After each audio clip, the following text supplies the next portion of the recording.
They told her it was just a joke. But the second Karoline Leavitt laughed, the air changed. Not a single chuckle echoed back. Not from the host, not from Jasmine Crockett, and certainly not from the quiet man sitting in the third row with a bronze star pinned to his lapel.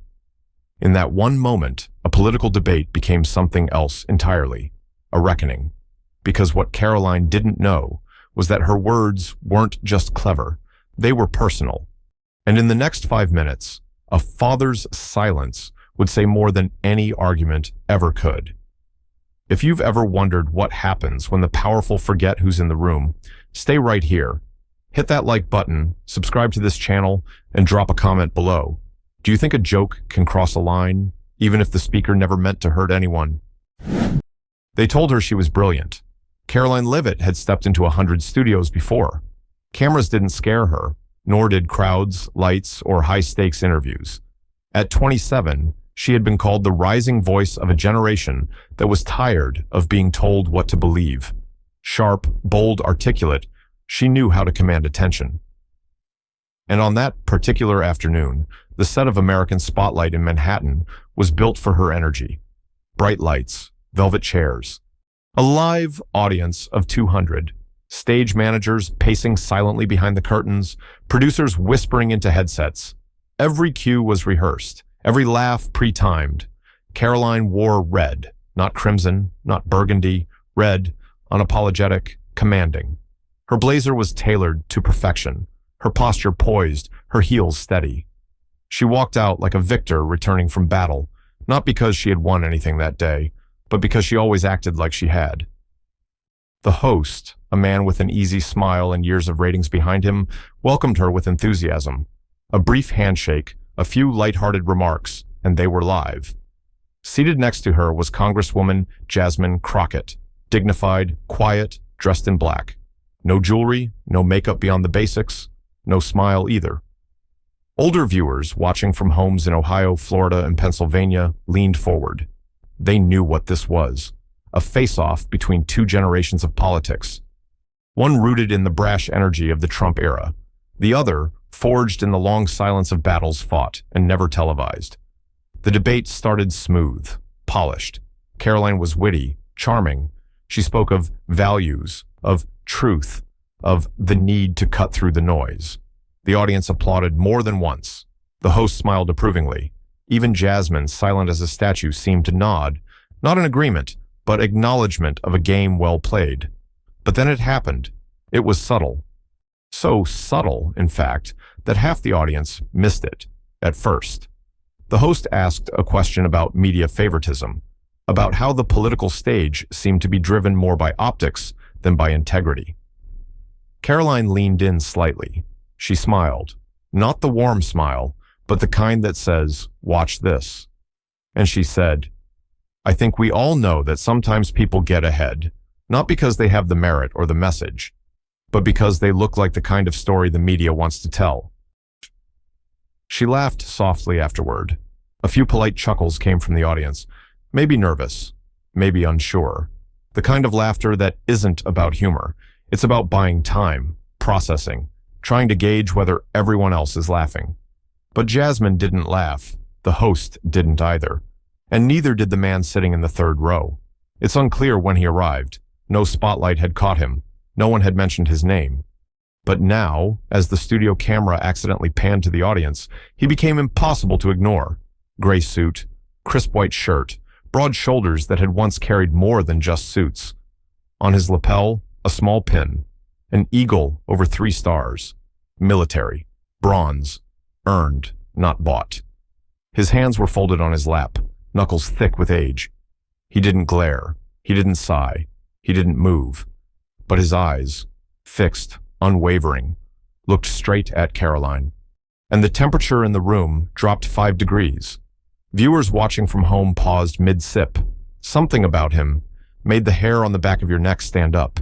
He didn't belong to the show, he belonged to the truth. Karoline hadn't noticed yet. She was still smiling, still in rhythm, still believing she was owning the room, but the room had already started to shift. And Jasmine? She didn't say a word. Her eyes had drifted down to the edge of the glass table. One finger tapped twice, then stopped. Silence, not loud, but tight, cold, like glass about to crack under weight nobody saw coming. Even the stage crew seemed confused. Someone gestured backstage, unsure what the signal was for. The audience wasn't angry, yet. But something about the laughter that wasn't, and the man who didn't move, began rearranging the entire emotional architecture of that room. Karoline started to sense it, but not fully. She added another line, a small jab. Something about people being media-made and playing victim for attention. She smirked. She thought it landed, but it didn't. Jasmine's hand didn't move, but her shoulders did, ever so slightly, as if absorbing something unseen. And in the third row, the man didn't flinch, but he also didn't blink. For older viewers, the ones who'd served, the ones who'd protested, the ones who'd buried friends and prayed over folded flags, the moment didn't need an explanation. They knew what silence like that meant. It wasn't restraint. It was remembering. And in living rooms across America, thousands of veterans and parents and Sunday school teachers shifted in their seats. This wasn't about politics anymore. This was about presence, and Karoline had no idea whose presence she had just stepped on. The cameras kept rolling, but something had left the room. It wasn't the lighting. It wasn't the host. It was something far deeper. The kind of shift that can't be scripted, can't be cut in post-production, and certainly can't be ignored. Jasmine Crockett still hadn't spoken, but the audience had already started listening. Not to Karoline, not even to the host, but to him, the man in the third row, whose silence now seemed louder than anything said on stage. Karoline looked toward him just for a second, then looked away. You could almost see her mentally flipping through a list of strategies. Double down? Walk it back? Add humor? She chose none. Instead, she tried to fill the silence. You know, she chuckled nervously, people are just too sensitive these days. It was just a joke. The words floated in the air for a second too long and dropped like stones. No laughter, not even the nervous kind. The host blinked. His cue cards felt useless now. He glanced toward Jasmine, as if asking permission to move on. That's when she finally spoke, but not to the host, not to the camera, not even to Karoline. She turned her head, slowly, toward the third row, and said 6 words that would echo for days. My father is sitting right there. A gasp didn't roll through the room, but something heavier did.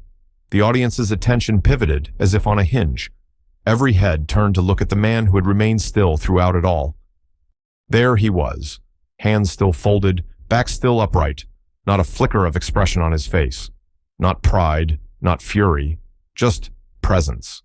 The kind of presence that forces the truth into the open without saying a single word. Karoline straightened in her seat. It was the first time she really looked at him, not through the lens of politics, not as a veteran, not as Jasmine's father, but as a man who had seen more than she ever would, and heard too many versions of the joke she'd just told. The silence returned, but it was different now, heavier, more intimate. It felt like the kind of silence that settles in a church pew after someone confesses something they shouldn't have kept hidden. The host opened his mouth but said nothing. Jasmine's eyes were now locked on her father, and the camera crew, for the first time, forgot to cut away. And then Jasmine said it. When I was 10 years old, my father told me, some people don't hear you unless you stop smiling. But the words weren't meant to cut Karoline. They weren't even meant as a comeback. They were memory, raw, unfiltered, and honest. Jasmine continued.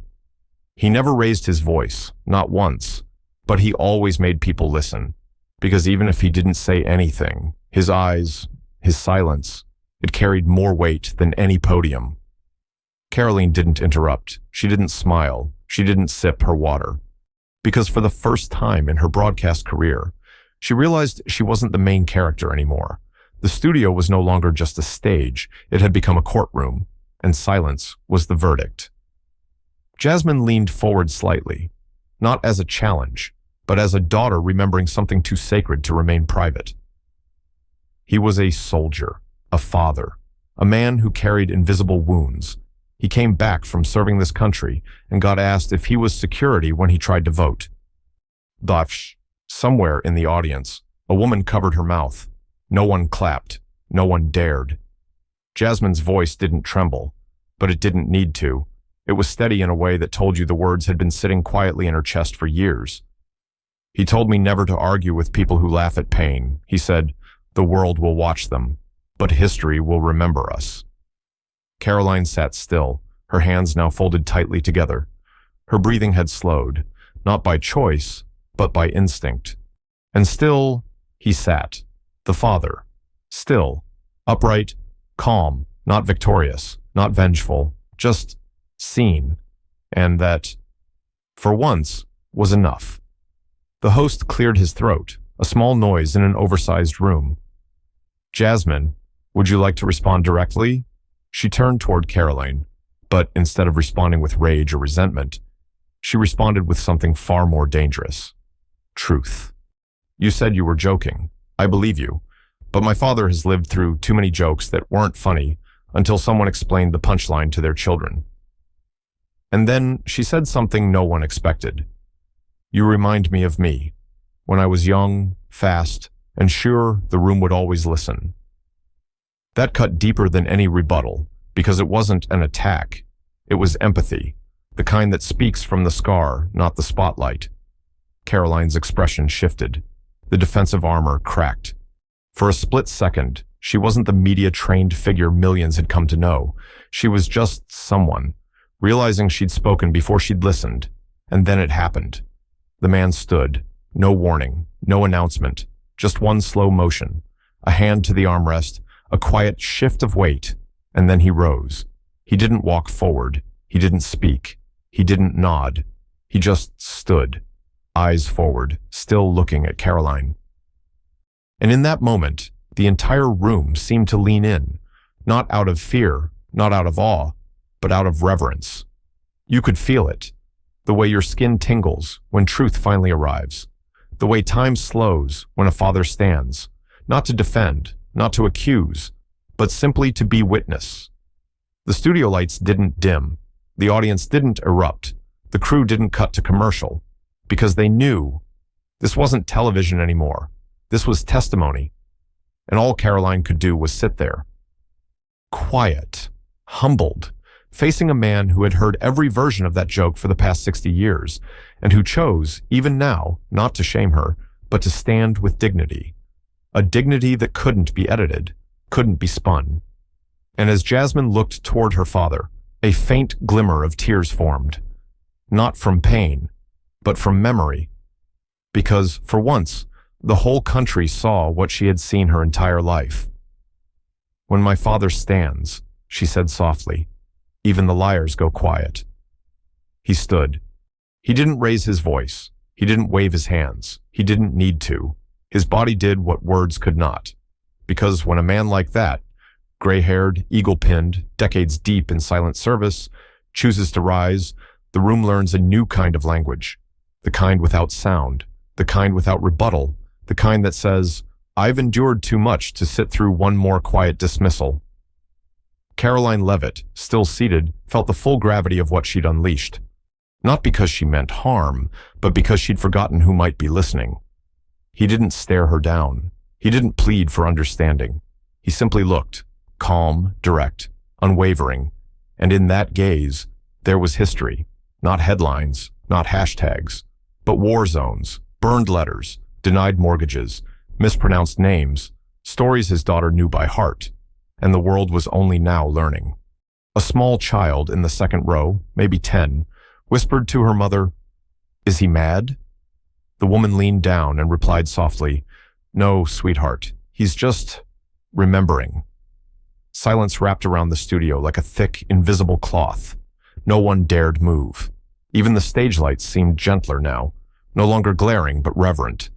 And then, slowly, quietly, the man sat back down. But the weight he carried stayed standing. The host tried to speak. He cleared his throat twice before words came. "Well, thank you, Congresswoman Crockett. Karoline, would you like to—" But even he could hear it in his own voice. It wasn't time. The air still pulsed with a kind of sacred tension, a pressure you don't push through. You absorb. Karoline didn't respond immediately. Her hand moved, just slightly, to adjust her mic, but she paused halfway. She looked toward Jasmine, not defensively, not stubbornly, just searching. And for the first time that day, she whispered something almost inaudible. "I didn't know." Jasmine heard it and said nothing. Because when pain walks into the room, wearing a father's silence, you don't console it, you respect it. What happened next was never meant to be public, but it was. Because when truth decides to show up, it doesn't need a producer's permission. A soft voice, hesitant, fragile, came from the audience. Not an outburst, not a protest. Just a question, spoken by a child. "Mr. Crockett, can I ask you something?" All eyes turned. She was maybe 9. Freckles, ribbon in her hair, school uniform, a journal clutched tightly in her lap. The host froze.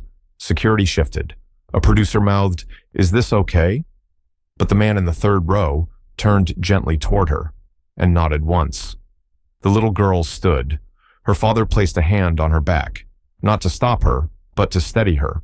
She looked directly at Jasmine's father. Her voice trembled at first, then found footing. "How do you stay so quiet when people say mean things?" There it was, the question no adult had dared ask, the one even Karoline, despite all her media training, didn't know how to answer. And from that moment, the studio wasn't a debate set anymore. It was a sanctuary. Jasmine's father didn't laugh, didn't shift, didn't dismiss her with cliches.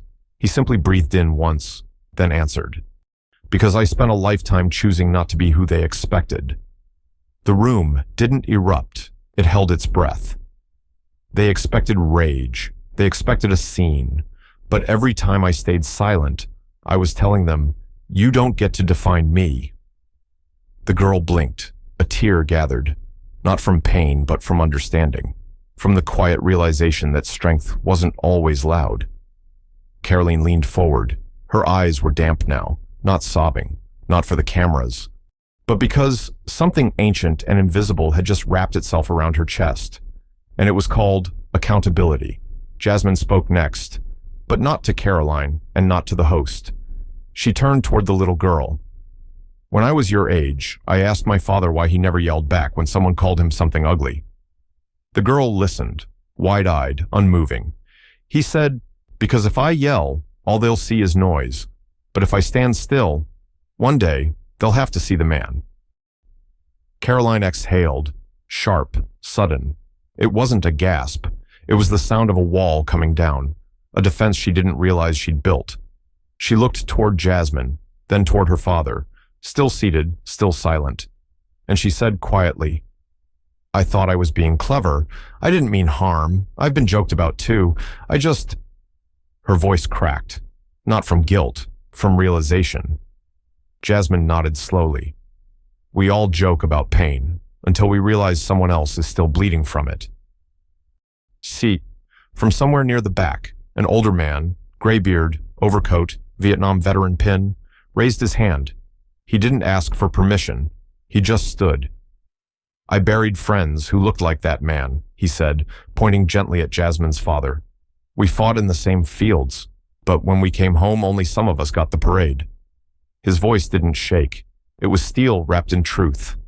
And when we talk about who gets to speak in this country, we ought to ask who's still waiting to be heard. A quiet amen came from somewhere to the left. Another voice added, "Yes, sir." The show was no longer a show. It was a moment America hadn't planned for, but deeply needed. Karoline placed her hands flat on the table, and for the first time since the show began, she stopped trying to win. She turned toward Jasmine. "I don't want to keep talking just to fill silence." Jasmine nodded again. No smugness, no victory, only grace. And then the host, bless his heart, did what he could. He tried to move the show forward. "Let's shift gears," he began, but even he didn't believe his own line, so instead, he changed course. He looked directly at Jasmine's father. "Sir, if you'd allow it, we'd be honored to hear anything else you'd want to share." The man looked at his daughter first. She nodded once. Then, Finally, he stood again. And this time, he spoke. "You want to know how I did it?" he began. "How I sat through jokes, slights, and suspicion for decades, and still got up and voted and paid taxes and taught my daughter to walk tall." The room was stone silent. Because I believed this country could learn to listen. A pause, a breath. And today, maybe, it just did. The taping ended. No one applauded. Not because they didn't want to, but because they couldn't. It didn't feel right. What had taken place inside that studio wasn't a debate, wasn't a show, and sure as heaven wasn't just another episode. It was something sacred, something that silenced even the crew who'd seen it all. Jasmine stood and reached for her father's hand, not because he needed help, but because she wanted to hold on. Karoline remained seated a few moments longer. She didn't gather her notes. She didn't reapply lipstick. She just sat quiet, eyes unfocused, trying to understand the weight in her chest. It wasn't shame. It was the echo of truth. She looked out over the emptying seats and thought about every joke she'd ever delivered to win a room. She had always believed in words. But that afternoon, silence had spoken louder. Backstage, no one said much. The crew moved softly, almost tiptoeing, as if still under the spell of what had just happened. One intern, new to the job, had pressed record on a side camera they weren't planning to use. No one had told her to. She just felt like she should. What that lens captured would later go viral, not through networks or influencers, but through quiet shares between pastors, veterans, mothers, teachers, and children. Because in the grainy, unedited clip, the world would see what it had missed. A moment, backstage, just after the taping. Jasmine and her father sat side by side, no words, just breathing. Then, after nearly 2 minutes of stillness, she whispered, "Daddy, were you proud of me?" He didn't respond immediately. He looked ahead, folded his hands, then said, "I was already proud before you walked in that room. I was just waiting for them to see what I already knew." Meanwhile, Karoline left through a different hallway. No reporters followed. No cameras chased her down. For once, she wasn't a headline, and it was the first time. She was grateful for that. In the elevator, she caught her reflection. The blazer, the posture, the practiced poise. But her eyes looked older, not aged, just awakened. And that was new. That night, Karoline didn't go to the dinner she was scheduled to attend. She went home. She sat in the dark for a while, not sad, not scared, just still. Her phone buzzed repeatedly. Commentators, producers, followers. Some praised her courage. Others accused her of insensitivity. A few tried to spin the moment into drama. She silenced it all. Instead, she played the clip. Not the broadcast, the raw version. She watched Jasmine speak with tenderness, not rage. She watched the little girl ask that simple, impossible question. She watched a man stand, without speaking, and still change everything. And then, she hit pause on one frame, a frame that would haunt and teach her all at once. The shot of Jasmine's father, seated, eyes forward, hands resting gently on his knees, with his white shirt glowing faintly beneath the stage lights. And Karoline whispered to no one, "He wears white, but carries light." By morning, the clip had leaked, not from Karoline, not from Jasmine, but from that intern who posted it on her private account with only 5 words. This didn't need editing. The video was 6 minutes long, uncut, unpolished. And unlike other viral content, it didn't explode. It drifted. It floated into inboxes, onto timelines, across group chats. It didn't trend. It settled. It settled in hearts. In rural Alabama, a retired judge watched it and wept silently at his kitchen table. He wrote a note to himself. "I've spoken too many times and listened too little." In Chicago, a grandmother paused the video and called her grandson. "I want you to see something," she said. "And afterward, tell me what you heard." In a church basement in Mississippi, a youth pastor paused his sermon to play the video. No lesson, no scripture, Just a single question handed out afterward on index cards. What makes someone strong enough to stand without speaking? Karoline saw none of this at first. She had taken a few days off. Not a press tour, not a PR move, just time. Time to sit with something she wasn't used to feeling, conviction without defensiveness. She walked trails, read old speeches, reread one of her father's letters, written when she was in college, about dignity and voice and knowing when to stop talking. One sentence echoed, "Power isn't in who speaks the most, Karoline. It's in who doesn't need to prove they're right." She'd skimmed it back then, but now it hit differently. Meanwhile, Jasmine stayed quiet. No posts, no speeches, just work. Her staff fielded interview requests, but she turned them down.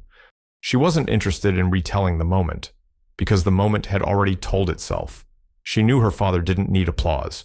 He needed, what he had received, recognition without spectacle. But 3 days later, Jasmine posted one photo, not of herself.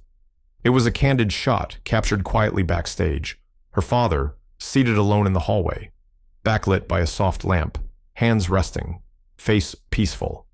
The caption read, "He didn't need to be believed. He just needed to be seen." Chai, no hashtags, no slogans, just that. And within hours, people across the country printed that photo, framed it, hung it in classrooms, offices, living rooms, no name required, because they all knew he stood, and we will never see silence the same way again.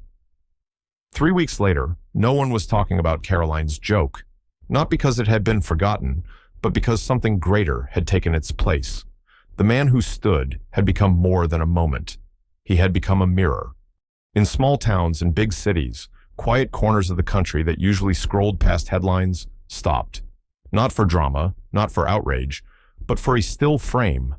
A man, standing in silence, surrounded by noise, holding ground without taking up space. A history teacher in South Carolina printed his photo and taped it above her chalkboard. No label, no explanation, just a handwritten note underneath. "Speak if you must, but let your presence speak first." Da'am. In Idaho, a veteran placed the same image next to his father's folded flag. In a prison chapel in Georgia, a pastor held up the print and said, "This man didn't raise his voice, but he reminded the whole world what strength looks like." Karoline saw it too. She hadn't spoken publicly since the taping. She hadn't posted, hadn't taken interviews, and for once, people didn't demand it. Because deep down, the nation sensed something rare. She was listening, not performing, not pivoting, not apologizing to clean up a mess. She was learning. In one quiet podcast, unannounced, unpublicized, she finally said something. "I don't regret trying to be bold. I regret thinking boldness meant never hesitating. That's what I regret." The host sat in silence. Let her continue. "There's a moment I replay in my mind every night now. Jasmine's father didn't even look angry, but in that silence, I felt like a mirror had been placed in front of me, and what I saw wasn't who I thought I was." Itchia, the host, asked gently, "What did you do with that feeling?" Karoline replied, voice barely above a whisper, "I stayed quiet and let it change me." In a New Hampshire diner, two women in their 70s debated whether Karoline was sincere. One had been a lifelong conservative, the other a retired school counselor. "She's just regrouping," the first said. "They all do." But the second shook her head. "No," she replied. "I saw her face after that man stood up. That wasn't PR. That was the look of someone who remembered her father too late in the conversation." And for a moment, they both went silent, because they had both been daughters. In a Texas middle school, a student-led assembly opened with a video of the 6-minute clip. No editing, no commentary. Then a girl stepped up to the mic, hair in braids, nervous hands. "My mom told me if I didn't have anything nice to say, I shouldn't say anything." She paused.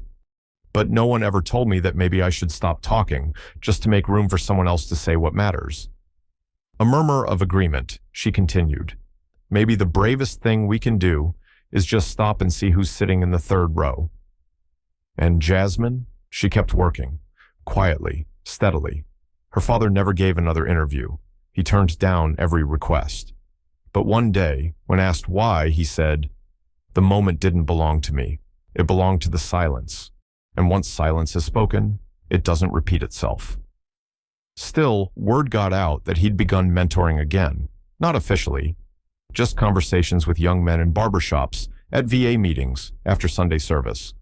One boy, barely 16, said he asked, "Sir, why didn't you clap back?" The old man smiled gently. "Because I wasn't raised to clap for my pain. I was raised to carry it, and maybe help others set it down."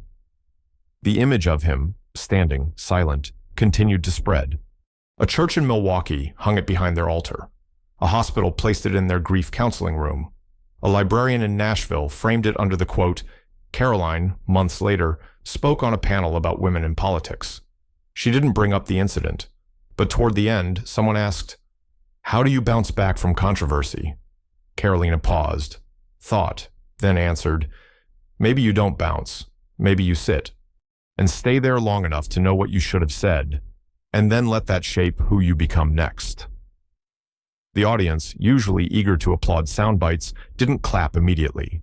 They listened, and in that listening, something rare happened. Respect, not agreement, not absolution, just the recognition that growth doesn't always come with a microphone.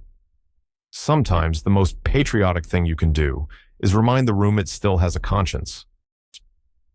In a university class titled Ethics and Rhetoric, the professor opened a lecture not with a case study, but with a question.